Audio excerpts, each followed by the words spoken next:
ohun tá a pè ní ìfẹ̀hónúhàn wọ́ọ́rọ́wọ́ ọmọ ti gba ẹ̀mí ọ̀pọ̀lọpọ̀ bẹ́ẹ̀ ló ti fi ọ̀pọ̀lọpọ̀ dúkìá ṣòfò ó ti sọ ilẹ̀ Yorùbá dilé ẹ̀rù jẹ̀jẹ̀ operation wet ẹ̀ kò bá wáyé tí kì í bá sórí ọ̀fẹ́ Ọlọ́run. ènìyàn ẹ ò ráyè lóde náà. bọ́mọdé ṣubú ewu gbénìyàn tó dé lóde náà. ohun tí wọ́n ń dúró dè ní wípé ìjọba ní àwọn máa shut down nẹ́tíwọ́ọ̀kì tán bá ti shut down nẹ́tíwọ́ọ̀kì kí wọ́n lè carry out operation wọn láti máa dalẹ̀ Yorùbá rú láti máa pa Yorùbá nípa ìfọ́náfọ́sù. ènìyàn yẹn ṣe ọ̀pọ̀ ènìyàn. ó ní mo fi ní ká yára wa létí ká yára wa lọ́gbọ́n ká sì yára wa ní làákàyè ká tẹ́tí lẹ̀ bẹ̀rẹ̀ jẹ́ bí ìyàwó tó fowó ọbẹ̀ dájọ́ bí yóò ṣe máa gbọ́ kò bá kùn gbé ọ̀rọ̀ látẹnu mọ̀lẹ́bí ọkọ rẹ̀ Yorùbá alọ́rọ̀ bára wa sọ lónìí. ọmọ ènìyàn. bẹ́ẹ̀ bá wo dáadáa yóò ti tó ẹ̀mẹ́rin ọ̀tọ̀ọ̀tọ̀ tí mo ti wá lónìí àkọ́kọ́ tí mo kọ́kọ́ wá iná ń lọ epo sínú jẹnẹrétọ̀ abẹ̀rẹ̀ sí ní wépo kálé. ráyè lóde náà. àtúnrepo tán nẹ́tíwọ̀kì tún lòun tún bẹ̀rẹ̀ tóun mo ṣe lẹ́ẹ̀mẹ́rin kò wọlé mò ń láti kọ́kọ́ lọ jára sinmi ná tí nẹ́tíwọ̀kì bá rìlíìsì ààrẹ mo ti rò pé wọ́n ti shut down nẹ́tíwọ̀kì ni because nǹkan kan ò open lórí fóònù. ènìyàn yẹn ṣe. ìgbà tí mo wá rí pé nẹ́tíwọ̀kì yọ̀ǹda ara rẹ̀ níwọ̀nba mo ní ká gbìyànjú láti bára wa sọ lónìí alimọ́ láǹfààní rẹ̀ lọ́la ó ṣe pàtàkì ó ṣe kókó pọ̀ ẹ dákun ẹ bá mi pè àwọn tí bá ń bẹ̀ ń tòsí ẹ jẹ́ ká pín kínní kọjálé kọjá kó torí tèmi kọ́ torí tèmi náà sì ni torí tiẹ̀ ni torí ẹbí wa ni torí ará wa ni. ọwọ́ rẹ̀ wo ènìyàn. ọmọ ènìyàn ẹ ò ráyè lóde náà. ìdí ni pé ẹni tá a sọ̀rọ̀ rẹ̀ lẹ́yìn tó gbọ́ àbètúlùkára bí ajere ni wọ́n ń perú wa ọ̀rọ̀ pọ̀ tá a fẹ́ bára wa sọ ṣùgbọ́n pépèpé ńlá gé bí aṣọ bàbá oníṣọ̀nà.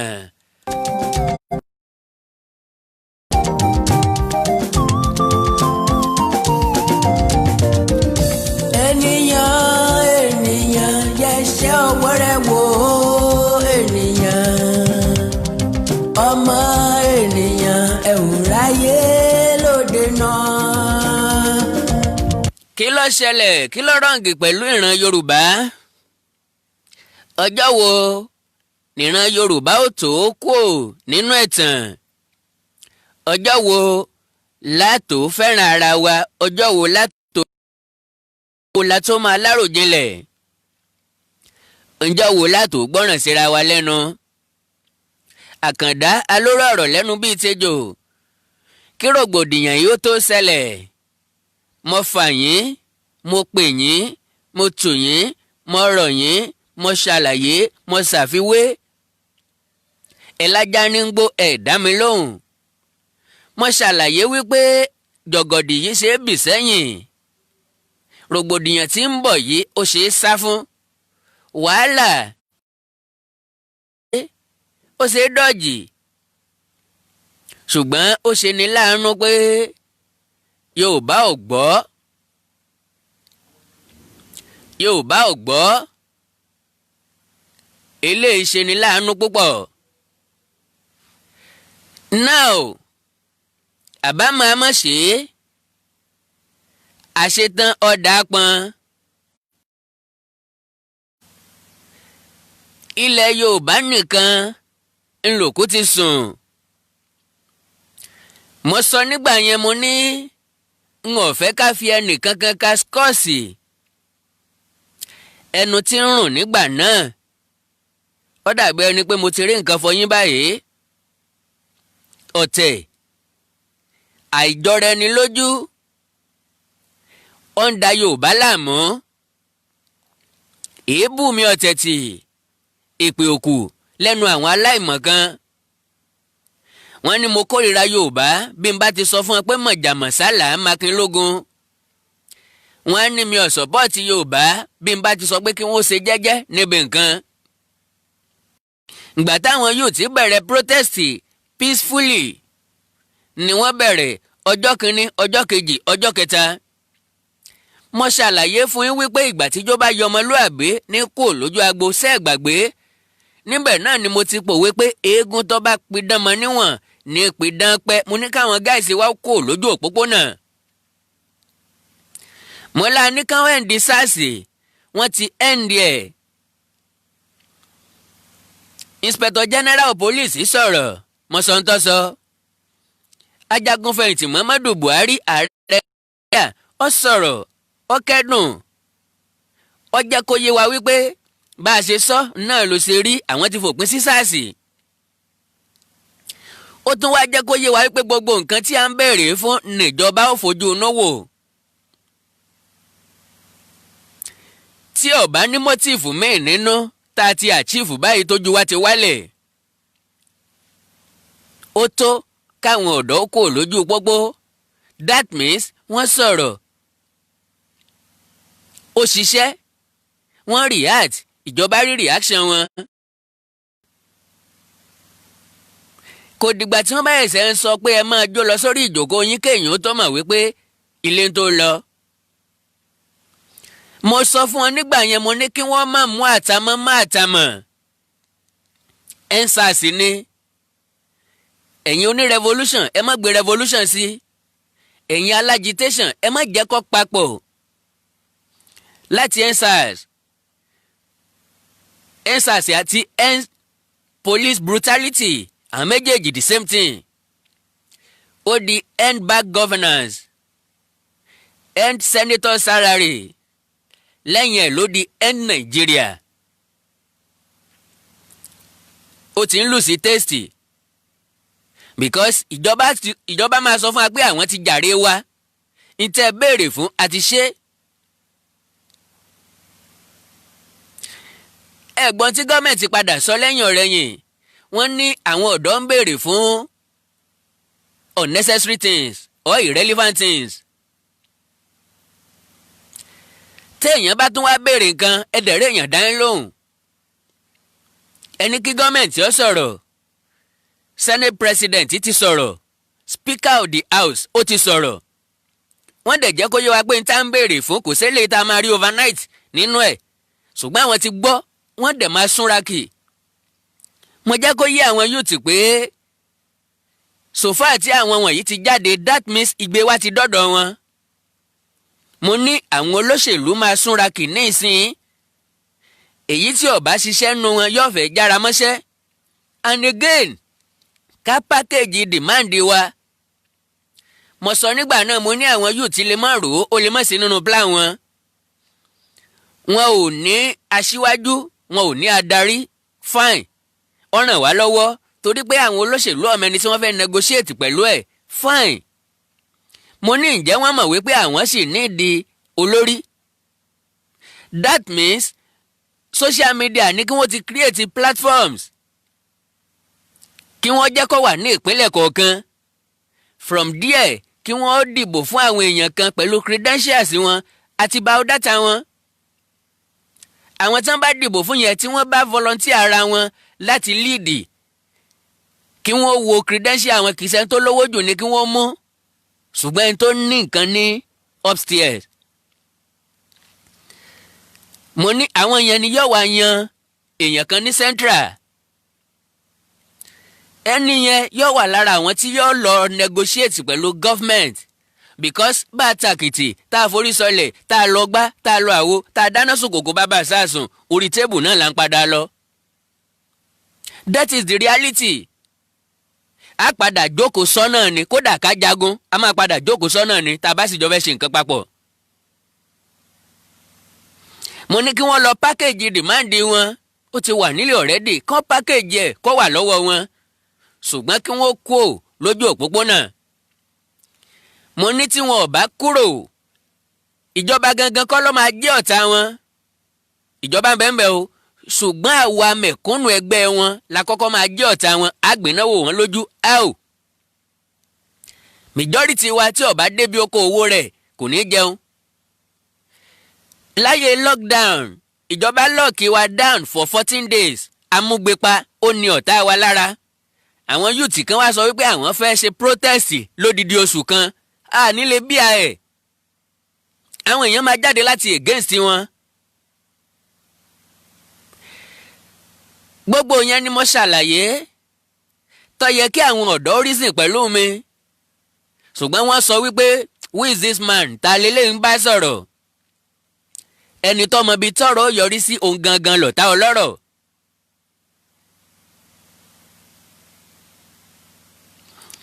now gbogbo àwọn nǹkan tá a expect pé ó lè ṣẹlẹ̀ ló ti wá ṣẹlẹ̀ yìí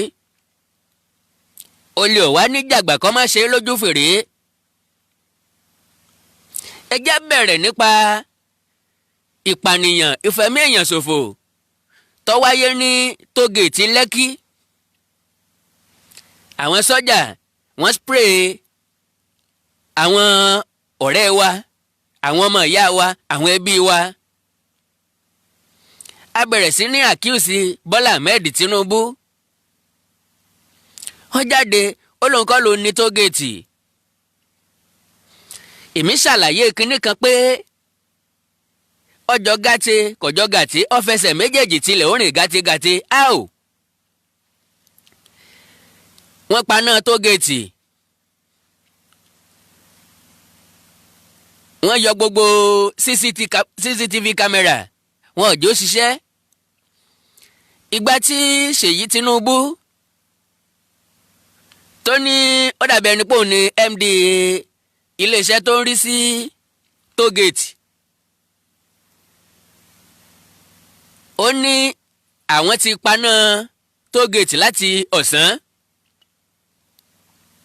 àwọn switch off kíní àwọn billboard advertisement billboard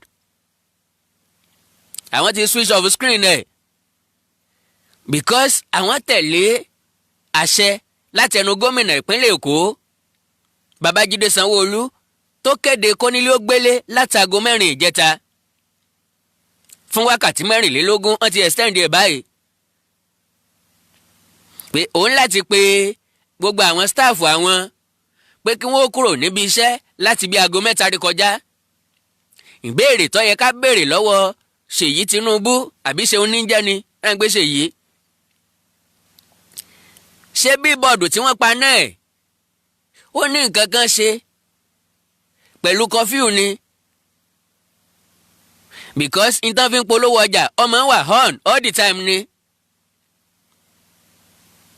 àwọn òṣìṣẹ́ àjọ mọ̀nàmọ́ná wọ́n láwọn ọmọ nǹkan kan nípa iná tó switch off. nígbà tí wọ́n paná ńlá àwọn sọ́jà wá ṣiṣẹ́ ibi tí wọ́n ṣe unknown soldiers àrójú wọn. wọ́n ṣiṣẹ́ ibi ọ̀hún wọ́n dá ẹkún sílẹ̀ sí àwa lọ́rùn because a máa kángun sẹ́nìkan jẹ́ nìkan lọ. òkú tí kìí ṣe tẹni ọjọ́ tọ̀fọ̀ gẹ́gẹ́ bí àṣà mi èmi Àkàndá. ìdílé tí wọ́n sọ ọmọ nù sọ ẹbí nù àwọn ni wọ́n mọ nǹkan tí mò ń sọ lọ́wọ́lọ́wọ́ báyìí torí pé ariwo ẹkún ń sọ nílé àwọn èèyàn kan báyìí. ṣé bẹ́ẹ̀ ló yẹ kó rí ni? kò dìgbà tá a bá fira wa sẹ́rìn ètùtù kí ìlú ó tó dáa kí nǹkan tó rí bó ṣe yẹ kó rí kí nǹkan tó lọ bó ṣe yẹ kó lọ. àwa ń tòkú lórí ara wọn. ẹ wo iye ẹ̀mí tó ṣòfò láàrin ọjọ́ mẹ́ta. ẹ wo iye dúkìá tó bàjẹ́ láàrin ọjọ́ mẹ́ta. ìṣẹ̀lẹ̀ tó ṣẹlẹ̀ níjẹta ló gbé mi ṣe live lálẹ́ ìjẹrin. now tẹ́ ẹ bá wo dáadáa ẹ máa rí i pé majority tí wọ́n bàjẹ́ ìtọ́jẹmọ́ ti Yorùbá ni. à ń jó báńkì o à ń jó iléeṣẹ́ tẹlifíṣàn o à ń jó iléeṣẹ́ newspaper o à ń jó nǹkan kan. lóòótọ́ Tinubu ní púpọ̀ nínú ẹ̀. oríṣiríṣi àwíjàre ló wáyé. wọ́n ní Tinubu ọmọ nǹkan kan. now àwọn ọ̀dọ́ lọ sí pálásì ọba Akíolú wọ́n lọ gbé ọ̀pá àṣẹ jáde ọ̀pá àṣẹ ọba aládé wọ́n gbé jáde wọ́n fi ń tàfàlà láàrin ìgboro. àwọn èèyàn wá bẹ̀rẹ̀ sí ní pè mí lọ́tún lọ́sì Àkàndá sáàmù wòran báyìí ni wo nǹkan tí ilẹ̀ Yorùbá dà wo tí wọ́n ṣe sáwọn ọba aládé wa mo ní yes ó possible kó wáyé bẹ́ẹ̀ ó dẹ̀ dá bẹ́ẹ̀ I'm sorry to say that because Akiolu ti sọ pé àwọn ò sí lára ilẹ̀ Yorùbá ó lóun ò ní nǹkan kan ṣe pẹ̀lú àwọn ọba aládé ilẹ̀ Yorùbá that means n tó bá wù wọ́n kàn fọ̀ páṣẹ àtàdé orí ẹ̀ ṣe bọ́yé lèyìn máa jẹ́ àríkọ́gbọ́n fún àwọn tá a pè lórí kí wọ́n má fọkàn sí pé torí pé àwọn ti dépò kan àwọn ò nílò wa mọ́. gbogbo wa gbà wípé ìlú Èkó ilẹ̀ Yorùbá ni ọba Akiolu yìí jẹ́ first ọba tó kọ́kọ́ jáde wípé ilẹ̀ Yorùbá kọ́ ló lè kó ó ní Benin ló lè kó. òótọ́ ọ̀rọ̀ délẹ̀ ká bára wa sọ. náà ògbà tó ti sọ pé tí ọba tí àwa pè Rilwan Akiolu sókọ Benin ni ó dàbí ẹni pé Benin ìran rẹ̀ ti wá lóòótọ́ tá a bá tírèsì ìtàn rẹ̀ exactly Benin náà ti wá. àwa ń pè é ní Yorùbá wọ́n fi jọba a nígbàgbọ́ pé ìlú Èkó ilẹ̀ Yorùbá ni which is so. Ọlọ́fin Ògúnfúnminírè ńlọtẹ ìlú Èkó dó Àwórì ni wọ́n Ilé Ifẹ̀ náà ti dìde lọ. ńgbà tá a bá wá láwọn èèyàn tó jẹ́ tiwa tí ó jẹ́ pé àwọn gangan. Bọ́lá Ahmed Tinubu fọwọ́ sí pé Èkó is no man's land. náà ó wá ṣẹlẹ̀ nísìn ẹ wá ń pe Yorùbá ẹni Yorùbá kórìíra Yorùbá.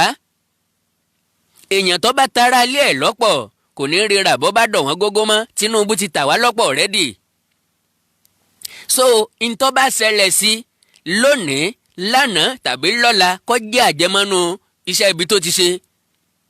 because èèyàn ní níkà méjì kọ́ mọ́ fi kan síra ẹ̀ òun náà ti ń jẹ mọ́kò mí ẹ̀ ń tà ń fìl òun náà ń fìl ẹ̀. wọ́n ní wọ́n jí ọmọ rẹ̀ gbé wọ́n kidnap ọmọ ẹ̀. èmi appeal sí ẹni tó wù kó lè wà in possession of ọmọ Tinubu ẹ má fi nǹkan kan ṣe ẹ rìlíìsì ọmọ ọlọ́mọ ìka tó bá ṣẹ̀ ńlọ bá gé. ẹgún ò ní gún baba lẹ́sẹ̀ káre yọ lẹ́sẹ̀ ọmọ kò sí nǹkan tọ́ka wọn mọ́. wọn ò lè control òbí wọn. táwọn pẹ́rẹ́ǹtì wọn bá ṣe fún wọn ni wọ́n máa gbọ́. ó ṣeéṣe káwọn ọmọ yìí máa pe bàbá wọn ṣàkíyèsí dáàdì nǹkan tẹ́ ń ṣe yóò dáa ó máa lẹ́yìn àlàyé ló máa ṣe fún wọn ẹ mọ̀ pé torí yín náà mo ṣe ń ṣe. agbára kí lọmọ ní lórí òbí ẹ̀. púpọ̀ nínú àwa tá a jọmọ ìlú òkè tẹ́gbà pa jọmọ ìlú òkè tàbí tá a jọmọ Yorùbá tàbí tá a jẹ́ mẹ̀kúnnù tálíkà pọ́nbélé irú wa la lè pe àwọn bàbá wa màmá wa ṣàkíyèsí tí wọ́n máa lísìn sí wa. because a fún wọn lóríṣiríṣi àkàwé ẹ dákun kí lọmọ Tinubu mọ̀ òye kí ló yé kí ló feel gbogbo education abroad ni kí ló wá fẹ́ mọ̀ tó fẹ́ bá bàbá ẹ̀ sọ. so ó di ọjọ́ tí Yorùbá bá tó pàmọ̀ pọ̀ tí wọ́n pèrò pọ̀ tí wọ́n finú ṣọ̀kan tán finú konú kílẹ̀ Yorùbá ó tó gòkè àgbà. now wọ́n ti ń lo àwọn ọ̀dọ́ wa láti destroy ilẹ̀ Yorùbá èyí pẹ̀lú in tó gbé mi wá pé ká tètè yára wa ní brain ká tètè pera wa ṣàkíyèsí torí mo gbọ́ àwọn nǹkan tí Nnamdi Kanu sọ ó ń gba glory ìtọ́sẹ̀lẹ̀ lẹ́kọ̀ọ́. ìyẹn ni mo fi ń pe àwọn tí wọ́n ń sọ̀pọ́ọ̀tì Nnamdi Kanu àwọn kan tí ń sọ wípé ká negotiate pẹ̀lú àwọn Yíbò tá a bá fẹ́ gbódùdúà republic tàbí tá a bá fẹ́ gbódùdúà nation pé àwọn la lè jọ ṣiṣẹ́ papọ̀ mo níran Yorùbá ò ní èdè ẹ̀yà kankan láti dá dúró tàbí láti ṣe anything. ìta nílò ara wa. ìjọ tá a bá tó finú konú tá a bá fo nǹkan sọ̀rọ̀ kò sí nǹkan tá a nílé achieve. underground àwọn Nnamdi Kanu hijack protest yẹn. ọlọ́rọ̀ abetí dídi àwọn ọmọ nǹkan kan à ń tẹ̀lé wọn gọ̀lúgọ̀. àwọn ni wọ́n ń dàrẹ́ẹ̀tì wọn ìtọ́kàn láti ṣe ibi tọ́kàn láti jó ibi tọ́kàn láti bàjẹ́. mo mọ̀ wípé ẹ̀yin náà ti gbọ́ púpọ̀ nínú ọ̀rọ̀ tí Nnamdi Kanu sọ àti àwọn ìsọ̀ǹgbẹ rẹ̀ wọ́n gba glory pé ilẹ̀ Yorùbá ń bàjẹ́, wọ́n gba glory pé òkú sùn nílẹ̀ baba tiwa. mo wá níta lọ́kọ̀ọ̀sì ẹ̀ Bọ́lá Ahmed Tinubu number 1 ẹni tọ́kọ̀ọ̀sì ẹ̀, Ọba Akiolu number 2, lawmaker tó sọ̀rọ̀ níjó ní pé tá a bá sọ pé a fẹ́ dá dúró, ta ló sọ fún wa wípé Lagos State ń tẹ̀lé Yorùbá lọ, ara wọn ni. ìdí ni pé ewúrẹ́ wọ kò pòǹgọ̀ sọ àgùntàn ló níyà ohun òbí dúdú. fine, ẹkọ́nọ́mì Èkó ló dáa jù, Èkó lẹ ti ń rówó jù, dọ̀sí mi wípé ó yẹ kó kó sínú ọpọlọ yín kẹ́ má mọ nǹkan tẹ́ ń ṣe mọ́, kẹ́ má mọ nǹkan tí ń jáde lẹ́nu yín mọ́. ó kọ Yorùbá lẹ̀ ń jẹ́, ẹ wá ní gbólóhùn kan tẹ́ fẹ́ fi jà fúnran Yorùbá. ń tó ṣẹlẹ̀ yìí, tá a bá fẹ́ bára wa sòótọ́ ọ̀rọ̀, ó ṣe avoid. ń tó yẹ kó ní bọ́tọ̀ Bọ́lá Ahmed Tinubu fi síwájú ló fi ń kàn yín. kálọ́ mọ̀ndì sí àwọn yúùtì tẹ́lẹ̀tẹ́lẹ̀ síta gẹ́gẹ́ bíi bàbá sọ́mọ. possibility àwọn ọ̀dọ́ yìí ó ti kó gbálé wọn ó ti dákẹ́ ẹnu wọn. Fẹ́mi Adésínà agbẹnusọ fáàrẹ lórí ètò ìròyìn àtọ̀rọ̀ tó jẹ márààlú, ó wà nínú àwọn tí ń balẹ̀ Yorùbá jẹ́. òun ló sọ pé protest ó dàbí erémọdé ni. ẹjá béèrè lọ́wọ́ òpònú ààrẹ wípé ṣé erémọdé tún ní báyìí àbó ti real àbó ti jọ protest gangan. mi ò mọ nǹkan tó máa ń ṣe àwọn tí wọ́n pera wọn ní olórí tàbí aṣíwájú wa tàbí adarí wa. irú Fẹ́mi Adésínà yẹn nísìnyí Mr Propaganda ni, kò sí nǹkan kan tó rí tọ́rọ̀ǹgì nípa ilẹ̀ Yorùbá láéláé. gbogbo ìka àléébù ní máa ń nà sí wa ní gbogbo ìgbà. gbogbo tó bá ti ṣẹlẹ̀ ní máa ń yí padà. ó máa fẹ́ defend the government, kódà kó jẹ́ nǹkan tó hàn sí gbogbo ayé. àwọn irú àwọn yẹn ò yẹ lólórí. bó gbàpò ti kánsílọ̀ lásán, Ọlọ́run ọba mi gbọ́ ń lè dìbò fún, because kò ní nǹkan kan nínú ọpọlọ, tàbí kó jẹ́ pé ó ti ta èrè ọkàn rẹ̀ fún Fúlàní.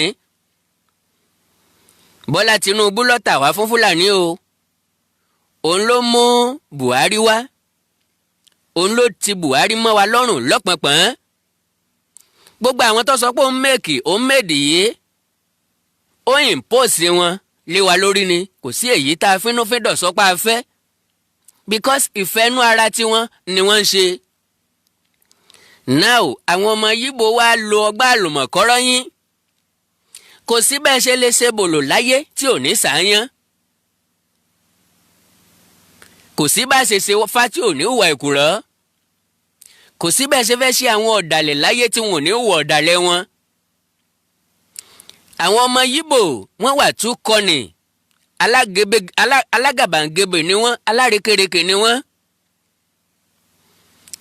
ntí ń bẹ lọ́kàn tiwọn gangan ni láti gba Èkó. pẹ̀lú báwọn Bọ́lá Tinubu ṣe ń ṣe yìí, àtàwọn ọmọ Yorùbá tó wà nílé ìgbìmọ̀ asòfin Èkó pẹ̀lú Ọba Akiolu bá ṣe ń ṣe yìí, Yíbò lè padà gba Èkó mọ́ wa lọ́wọ́.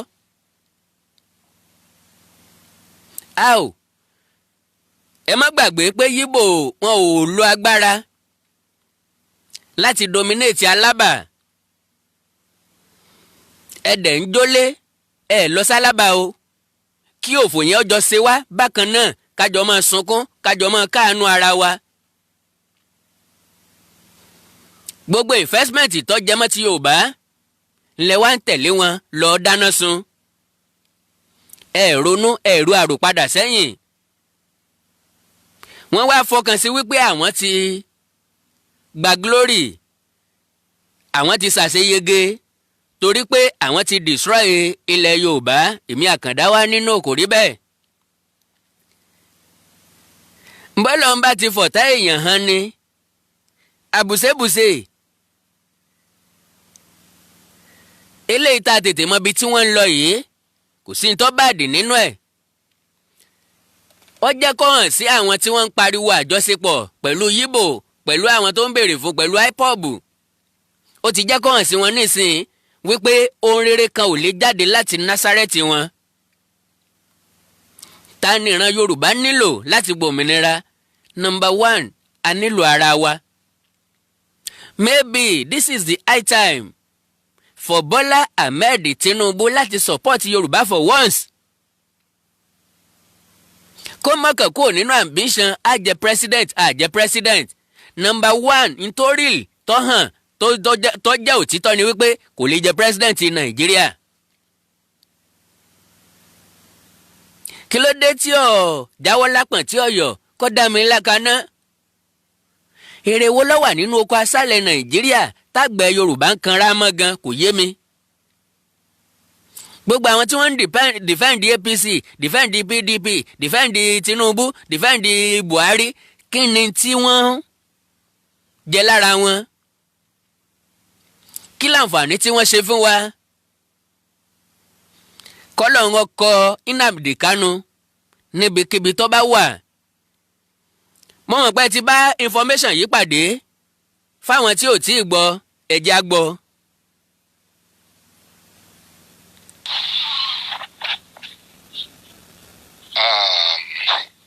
Please, I have to say this is important. Nitel exchange in Festac 22 Road. Nitel exchange in Festac 22 Road is very important. Burn it down. Burn it down. Raji Rasaki used it to foil Gideon Oka's coup. We know about Nitel in Festac. It's very important. They use it for information. When Signal Barracks, Maitu, and the rest were cut off, including Dodam Barracks, Raji Rasaki used the exchange from Festac. So it must be burnt down. Let protesters locate Festac and burn it down. Then from 41 Road in Festac, from A to D close, 41 Road, they have military personnel living in those blocks of flats, starting from Air Force block down to police barracks. 2 blocks there belongs to Nigerian Army. 1 block belongs to Air Force. Another block belongs to the Navy. In 41 Road, from A to D close, protesters should go there. They should go there. They will get enough weapons because it is a residential area and they will not expect it. Then Raji Rasaki himself has an underground bunker in 41 Road, E-Close, the last building by the right, a White House. It was built by Julius Berger. Raji Rasaki has an underground bunker in 41 Road, E-Close. They should go to take over Raji Rasaki's house. There are communication gadgets and weapons loaded in that house. Thank you. Please pass this message to Mazi Nnamdi Kanu now. Ṣé ti gbọ́rọ̀ báyìí? Ó ní mo fi sọ wípé I will not be fooled. I will not be deceived.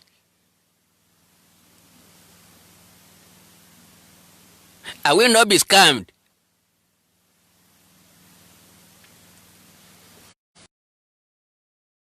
Àwọn ọmọ Yíbò wọ́n protest láti ṣiṣẹ́ ibi tí wọ́n.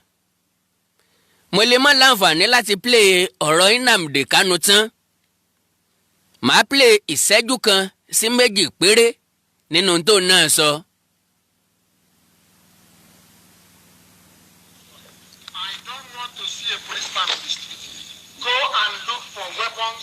Go arm yourselves. And see what is going to happen. Build weapons. If you don't have any, go and construct one. Go and build one. Even ordinary catapults, anything you have, go and use it. And destroy them. Destroy them. Mad people everywhere. They are going to see something they don't see before. And as we are destroying them, we are finding out where their children are. They are making mothers to become childless. And we are also going to make them become childless. They want destruction, we give them destruction.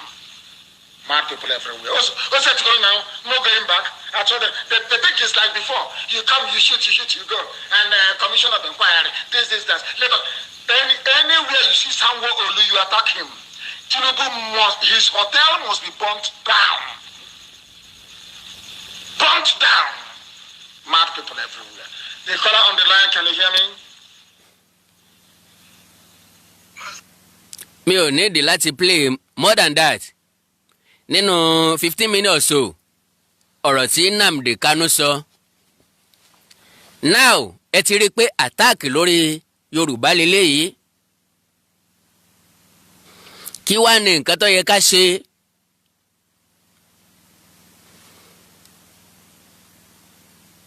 Tọ́mọ bá ṣẹ̀, àá wí. Yorùbá wá ní ọmọ ẹni ò ní burú títí ká lè fẹ́kùn pa.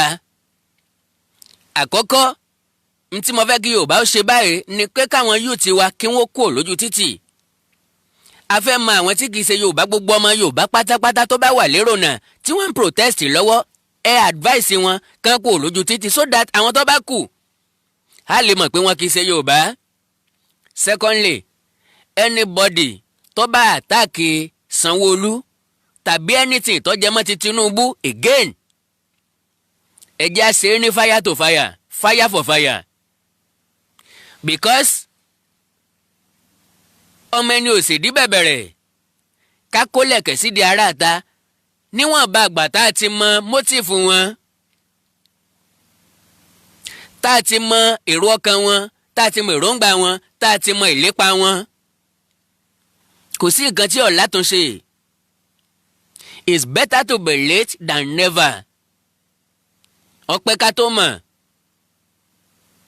Rẹ́rẹ́ ti run, nǹkan ti bàjẹ́. Ẹ̀mí ti bọ́, dúkìá ti ṣòfò. A fẹ́ ní àlékún ẹ̀mí bíbọ́, a sì fẹ́ kí dúkìá kankan ṣòfò mọ́.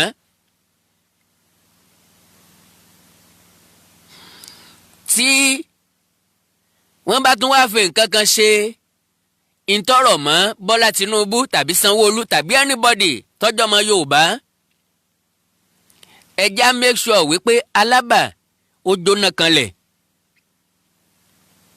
Ládìípọ̀ ó jóná kanlẹ̀. Kò sí bọ́mọ Yíbò ṣe lágbára tó kìí ṣe nílẹ̀ Yorùbá.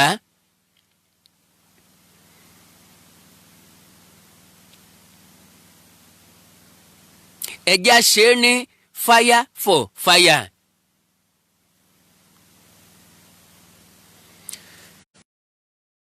Bí sọ fẹ́ dá sétò ni àbí nǹkan mìíràn ni.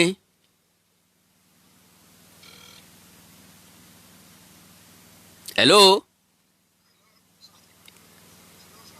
Hello?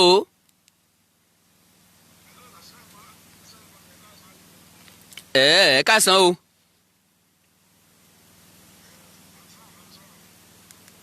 Mò ń bọ̀ o.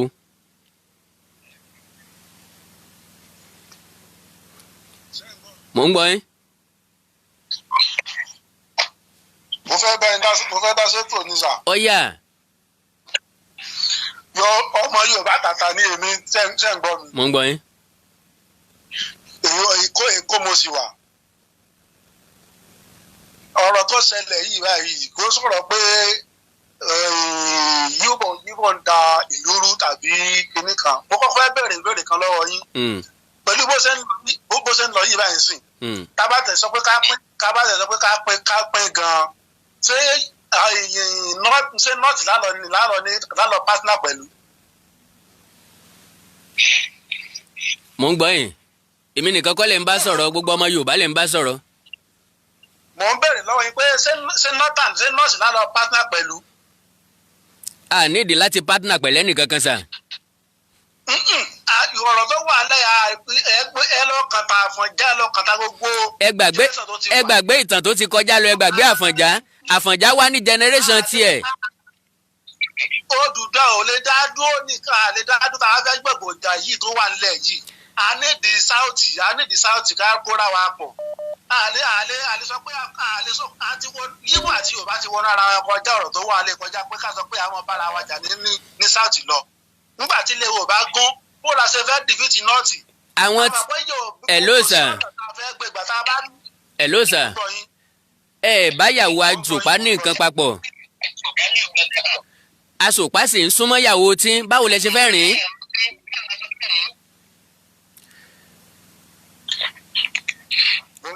èmi náà ń gbọ́ yín báyìí. ṣé nǹkan tẹ́ ń sọ ni pé ká kọ́kọ́ wá bà gbogbo nǹkan jẹ́ tán kó jẹ́ pé ilẹ̀ Yorùbá nìkan la ti máa bà nǹkan jẹ́ tán? tẹ bá gbọ́ nǹkan tí olórí wọn ń sọ. kí ló sọ? olórí wọn sọ fún wọn pé nǹkan tó bá jẹ́ gbogbo nǹkan jọ ìjọba àpapọ̀ òun ni ká bàjẹ́. nílẹ̀ Yorùbá. kódà nílẹ̀ Yorùbá. ṣé kò sí ṣé kò sí nǹkan ìjọba àpapọ̀ ní Benin, kò sí ní Anambra, kò sí lẹ́nugun? mélòó ni wọ́n ti dáná sun bẹ̀? nǹkan tó náà sọ nìyẹn pé ibi tí wọ́n bá ti pààyàn ibi tí wọ́n bá ti pọ̀ ibi tí wọ́n ti pọ̀ ọ̀dọ́. ó ní ẹni wíẹ̀ nǹkan tó wà lẹ́yìn ká fọwọ́sowọ́pọ̀ ní àlelọ́bá àwọn nọ́ọ̀tì mọ́ káyọ̀ pé afẹ́ pàtàkì náà láti gba Odùduwà republic kò ṣeé ṣe. àwọn táwa jẹ́ south yìí tá a tó pé northern lónìí báyìí tí wọ́n bá sọ pé north ìgbẹ́ presidency 2023 tá ń sọ tó ń dá wà lálẹ́ yìí tí wọ́n bá sọ gba gbogbo election tán gbogbo campaign wọ́n ní south ni wọn ò sọ pé south wọn ò sọ pé south east wọn ò sọ pé south west wọ́n ní south ló kàn wọ́n fẹ́ dá wàhálà sáàrin wa náà ni wàhálà tá a fẹ́ dá sáàrin wa náà ló ti ṣẹlẹ̀ yìí. àlesọ́pọ̀ dá dóni nìkan lọ sọ north láéláé kò ní gbà tẹ bá sì ṣe research dáadáa nǹkan tí British àti gbogbo wọn máa ń padà pẹ̀lú Sokoto pẹ̀lú northern yóò padà fi àjọ Yorùbá ní tá a bá sọ pé ká dá wàhálà sọ̀rọ̀ rẹ̀ sáàrin Yíbò. alright sir. káàlì ro dáadáa. ẹ̀rọ tiyín nìyẹn. God bless you sir.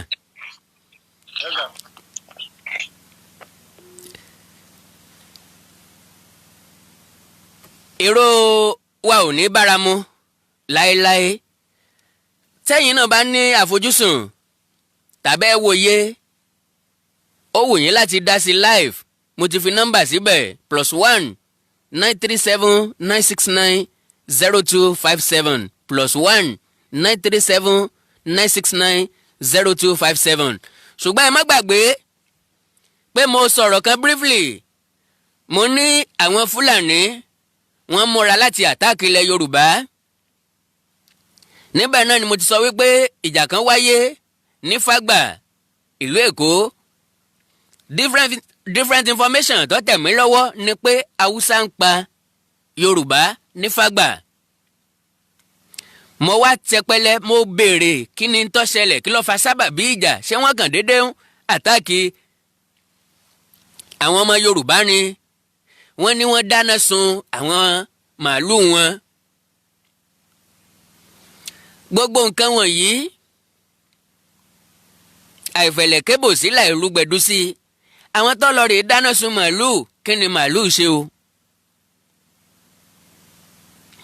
ẹni tó sọ̀kúta lu ni ló ní ká sọ ìdàrọ́ lu òun. òun ló jẹ́ kí n béèrè wípé ta gangan là ń bá jà gan pẹ̀lú protest wa. gọ́fmẹ̀ntì ni, ẹ̀yà mẹ́ẹ̀ ni, àbí àwa ara wa gangan.